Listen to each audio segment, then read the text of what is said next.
প্রথমবারের মতো ট্রেনে করে মাত্র 25 টাকা দিয়ে চলে গেলাম মাওয়া। কোথা থেকে গেলাম, কিভাবে গেলাম, সবই থাকবে আজকের ভিডিওতে। হ্যালো এভরিওয়ান, আসসালামু আলাইকুম। মাওয়া যাওয়ার জন্য প্রথমে বাসা থেকে বেরোলাম, ফাইজলামি করলাম আর কি।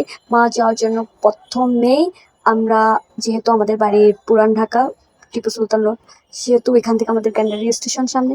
তো আমরা গ্যান্ডারি স্টেশনে যাই। গ্যান্ডারি স্টেশন থেকে আবার অন্ত যেহেতু যাবে, যেহেতু আমাদের বাড়ি পাগলা, ওইখান থেকে গ্যান্ডারি স্টেশন এসে পড়ে অন্ত, আর অন্তকে আমরা গ্যান্ডারি স্টেশন থেকে রিসিভ করি। মূলত হচ্ছে এটা ঢাকা থেকে খুলনা যাওয়ার ট্রেন, আর মাওয়া স্টেশনে থামে। আর এই ট্রেনটার নাম হচ্ছে নকশিকাঁথা এক্সপ্রেস। তো আমি যেহেতু ঢাকা থেকে নারায়ণগঞ্জ যাওয়া আসা করি, আমার বাবা বাড়ি যেহেতু পাগলা, সেহেতু আমি সবসময় জানি যে এটা কখন ছাড়ে, কিভাবে ছাড়ে। তো এটা কখন ছাড়ে সেটা আমি বলে দেবো, ভিডিওর সাথে থাকো। আর এখানে হচ্ছে এই বাবুটা অনেক মায়াবী, অনেক মায়াবী, কি আর বলবো, সবসময় মিলেমিশে যায়। আর দ্যাটস ওয়াই আমাদের অনেক খিদা লাগছে, তার জন্য কিছু হালকা পাতলা নাস্তা করে নিই, কারণ ট্রেন অনেক লেট করে। তো ট্রেন তো অনেক লেট করতেছিল, তার জন্য আমাদের অনেক বেশি ক্ষুধা লাগছে। তো একটু হালকা পাতলা নাস্তা আর চিপস টিপস নিয়ে নেই। আমরা ভিডিও করতেছিলাম এখানে, তো আমি সবসময় মতো আগের কথা। আর এর ভিতরেই আমাদের ট্রেন এসে পড়ে। আর এখানে ভিডিওর মাধ্যমে যে এলাকা দেখা যাচ্ছে, এটা হচ্ছে আমার বাবা বাড়ি এলাকা। তো এখান দিয়ে আমি যাচ্ছি আর কি, আমাদের বাড়ি পার হয়ে। এটা অনেক উঁচুতে ট্রেনটা, আসলে যারা যাবে সে তারা বুঝতে পারবে। মানে এখান থেকে ভিউ, অনেক সুন্দর সুন্দর ভিউ পাওয়া যায়। ভিউ নিতেছি, আর এটা যেহেতু লোকাল ট্রেন, তার জন্য সিট পাওয়াটা অনেক মুশকিল। আর নিমতলা যাওয়ার পরে একটা অ্যাক্সিডেন্ট ঘটে। অ্যাক্সিডেন্টটা হচ্ছে, মহিলাটা তার বাচ্চাকে ট্রেনে উঠিয়ে দেয়, কিন্তু মহিলা উঠতে পারে না। দেন মহিলাটা অজ্ঞান হয়ে যায়। তারপর সাথে সাথে ট্রেনকে থামিয়ে দেওয়া হয়। তো আমি ভাবতেছিলাম যে বাংলাদেশ অনেক উন্নত হয়ে গেছে।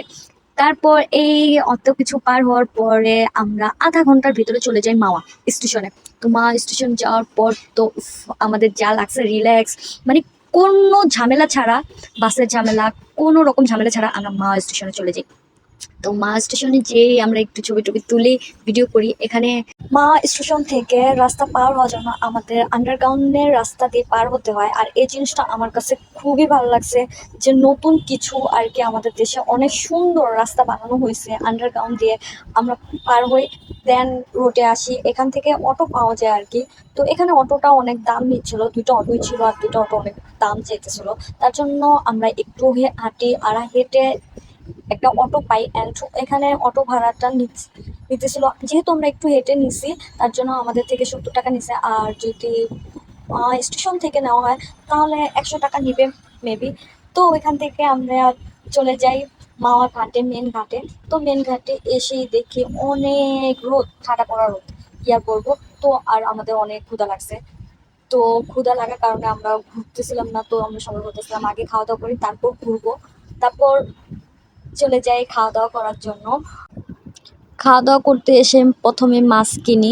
অমিত আমাকে দেখাচ্ছিল যে এই মাছটা কিনছি, দেখো কেমন হয়েছে। টায়ার্ড হয়েছি আমি, খুবই খারাপ লাগতেছিল, আমার অনেক ক্ষুধা লাগছে। তার জন্য এখানে মাছ কোটাকুটি করতেছে। আর এখানে তো অন্তর অবস্থা টেবিলের সাথে লেগে যাচ্ছিল। তারপর এখানে এই যে আমাদের মাছটা ভাজতেছিল, আর ভাজার সময় আমি একটু ভিডিও করতেছিলাম। আর অমিত তো এখানে স্টিল নাও দাঁড়িয়ে আছে। তো সবকিছু শেষ, এখন হচ্ছে খাবারের পালা। খাবারের জন্য আমরা অপেক্ষা করতেছি, আর এখানে আমাদের মাছ এসে পড়ছে। আর আমার তো যে মাছের ঘ্রাণে ক্ষুধা লাগছে, কি আর বলবো। দ্যাটস, অমিত আমাদের খাবার বেড়ে দিতেছে, আর আমার তো ক্ষুধা লাগতেছে। তারপর আমরা খাওয়ার আগে একটু ভিডিও করে নেই। আর অমিত বলতেছিল খাওয়ার আগে ভিডিও করার দরকার নাই, আগে তারপর খাওয়া দাওয়া করে আর শরীর চলতেছিল না, সত্যি কথা।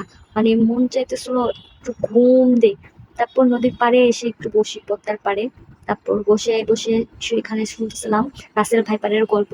সেখানে নাকি 3টা 4টা রাসেল ভাইপার মারা হয়েছে, আর রাসেল ভাইপারের বাচ্চাগুলোও এখানে নাকি দিতেছে। তো ওইখানে বসেই আমরা চিপস টিপস খাই আর আড্ডা দেই অনেক সময়। আর অমিত কোথা থেকে জানি দুধ নিয়ে আসে, আর এখানে নাগিন ডান্স হচ্ছিল।